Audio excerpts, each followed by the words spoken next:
কবরের মধ্যে কিছু কিছু ব্যক্তির লাশ ফেরেশতারা খুঁজে পাবেন না। ফেরেশতারা কবরে আসবেন, আসার পরে দেখবেন যে কিছুক্ষণ আগে যে মাইয়াতকে দাফন করা হলো সে মাইয়াতের লাশ কবরের মধ্যে খুঁজে পাচ্ছেন না। আল্লাহ রাসূল সাল্লাল্লাহু আলাইহি সাল্লাম বলেন, বুখারীর বর্ণনায় আসছে যে মাইয়াতকে যখন দাফন করে আত্মীয় স্বজনরা চলে যায়, 40 কদম দূরে যাওয়ার পরেই তার কবরে ফেরেশতার আগমন হয়। দুইজন ফেরেশতা তার কবরে আসে। বুখারীর এক বর্ণনায় আসছে, আল্লাহ রাসূল সাল্লাল্লাহু আলাইহি সাল্লাম বলেন, আব্দু ইদা বুদিয়া ফি কবরিহি, যখন কোন বান্দাকে কবরের জগতে রাখা হয় তখন ওই বান্দাকে কবরে রেখে তার আত্মীয় স্বজন পাড়া প্রতিবেশীরা যখন চলে যায়, জুতার আওয়াজ এখনো শোনা যাচ্ছে কবর থেকে, তখনও ওই ফেরেশতারা তার কবরের মধ্যে উপস্থিত হয়ে যায়। ঠিক তখনই যখন কবরের মধ্যে ফেরেশতারা উপস্থিত হয়ে যায়, উপস্থিত হওয়ার পরে কিছু কিছু কবরে এসে দেখবেন যে কবরের মধ্যে লাশ খুঁজে পাওয়া যাচ্ছে না। ফেরেশতারা ডাক দিয়ে বলবেন, কি ব্যাপার? কিছুক্ষণ আগে একজন ব্যক্তির লাশ রাখা হলো, লাশটা গেল কোথায়? তারা তাকিয়ে দেখে যে বিশাল আকৃতির একটা পাখি কবরের মধ্যে শুয়ে আছে বা দাঁড়িয়ে আছে বা বসে আছে। পাখিকে উদ্দেশ্য করে ফেরেশতারা ডাক দিয়ে বলেন, পাখি, একটু আগে অমুকের সন্তান অমুক নামে একটা মাইয়াতকে এই কবরে রেখে গিয়েছে, ফুলান ইবনে ফুলান, অমুকের সন্তান অমুক এই কবরের মধ্যে শায়িত করা হয়েছে, সেই লাশটি গেল কোথায়? তুমি কি দেখেছো? পাখিটি ডাক দিয়ে বলবেন, হ্যাঁ আমি দেখেছি। কোথায়? বললেন, সে আমার ডানার তলে ঘুমাচ্ছে, আরামের ঘুম, প্রশান্তির ঘুম দিয়েছে, আমি তাকে কবর থেকে জাগ্রত করব না।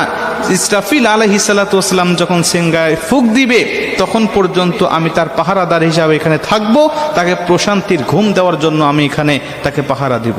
মুসলমান ভাইরা আমার, ফেরেশতারা পাখিকে ডাক দেয়া বলবেন, পাখি রে, ওই ব্যক্তিকে একটু বের করে দাও, আমরা তাকে শুধু 3টা প্রশ্ন করে চলে যাব।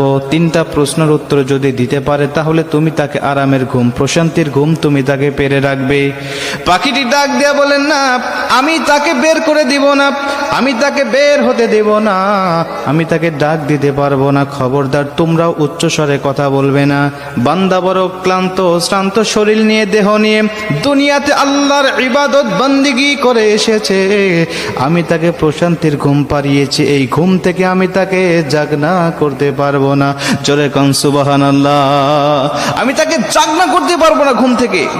ফেরেশতারা ডাক দিয়া বলবেন, তোমাকে জাগনা করতেই হবে, কারণ আমি তাকে 3টা প্রশ্ন করব, তাকে রব সম্বন্ধে, দিন সম্বন্ধে আর নবী সম্বন্ধে তার কেমন ধারণা আছে, আমি তার কাছ থেকে এই জবাবদিহিটা নিতে চাই। তারপরে তুমি তাকে আরামের ঘুম, প্রশান্তির ঘুম তুমি তাকে পারাবে, যদি সে উত্তরগুলো দিতে পারে।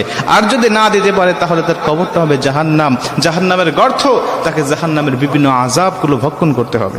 মুসলমান ভাইরা আমার, পাখিটি সঙ্গে সঙ্গে ডাক দিয়া বলেন, ফেরেশতা, তুমি জানো না এই ব্যক্তিকে আমার আল্লাহ পাক ভালোবাসেন, এবং আমি যে পাখি আকারে তোমরা আমাকে দেখতে পাচ্ছ, আমি দুনিয়ার কোনো পাখি নয়, আমি হলাম এমন একটি আমল।